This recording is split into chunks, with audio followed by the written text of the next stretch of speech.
Imagine this, a stadium packed with 100 men, unarmed, average guys. On the other side, a fully grown silverback gorilla.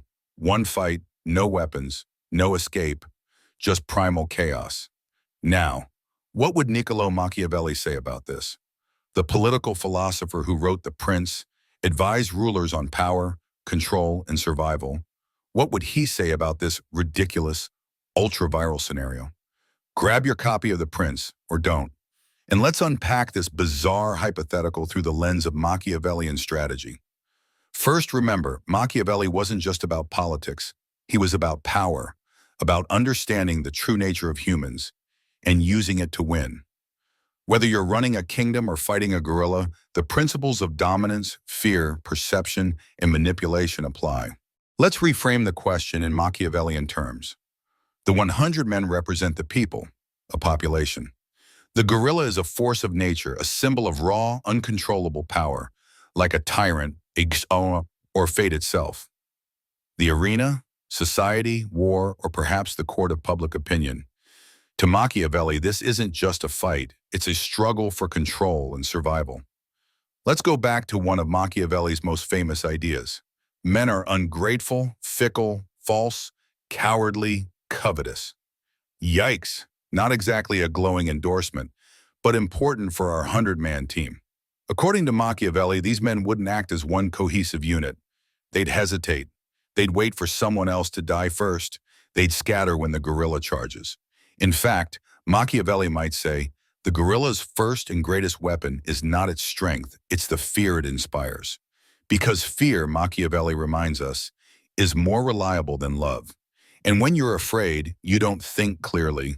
You don't act rationally. You retreat. So in round one, advantage gorilla. But wait, what if someone among the 100 men steps up? A leader. Someone Machiavelli might call a new prince. Machiavelli valued cunning over brute force. A leader who could rally the others. Not out of love, but necessity. Maybe even fear of a worse fate. A wise ruler ought never to keep faith when by doing so it would be against his interests. In other words, cheat, lie, manipulate. Use any means necessary to control the outcome. A Machiavellian leader among the men would lie to the others. Hey, if we just rush him, only 10 of us will die. We'll be heroes. Maybe it's true, maybe it's not, doesn't matter. What matters is that fear is redirected, not at the gorilla, but at failure or shame or being left behind. But what if we flip it? What if Machiavelli is on the side of the gorilla? Now the gorilla becomes the ruler, and the 100 men are the masses. And as we all know, Machiavelli believed the best fortress which a prince can possess is the affection of his people. But he also said, it is better to be feared than loved, if you cannot be both. So what would the gorilla do in Machiavellian fashion? Divide and conquer. Charge not at the whole group, but isolate a few. Disrupt their unity. Send a message. Instill awe. One brutal attack. One dismembered man. The others back off. Chaos spreads. The gorilla rules not through power alone, but through perception of invincibility. Now we can't talk Machiavelli without talking about Fortuna, his concept of fate, chance, chaos. To Machiavelli, Fortuna was a wild river.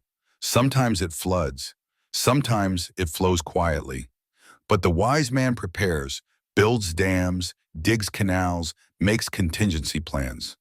The 100 men can't control the gorilla's nature, but they can prepare. They can plan, train, lay traps, ensnare it. Machiavelli might ask, are these men prepared to adapt, or will they rely solely on hope? Hope, he would say, is not a strategy.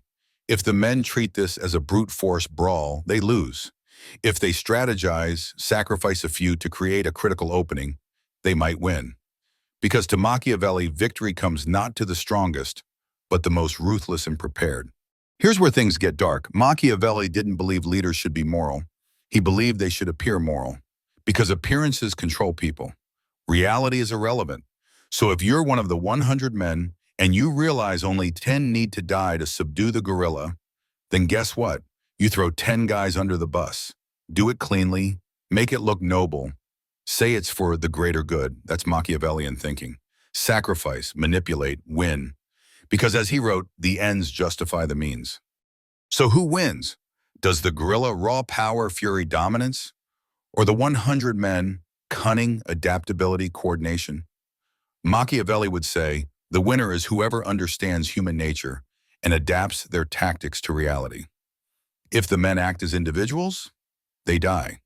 If they organize under a ruthless leader, control their fear, and strike tactically, they win, barely. And if the gorilla adapts, manipulates, and strikes terror, maybe it wins. But in the end, Machiavelli might remind us, he who wishes to be obeyed must know how to command. So the question becomes, who commands better? The 100 men versus one gorilla meme isn't just a battle, it's a lesson in leadership, fear, power, and manipulation. To win in life or in the arena, you have to be more than strong. You have to be strategic. You have to understand people better than they understand themselves. That's Machiavelli's true message. And whether you're facing a wild beast or a wild boardroom, remember, power isn't given, it's taken.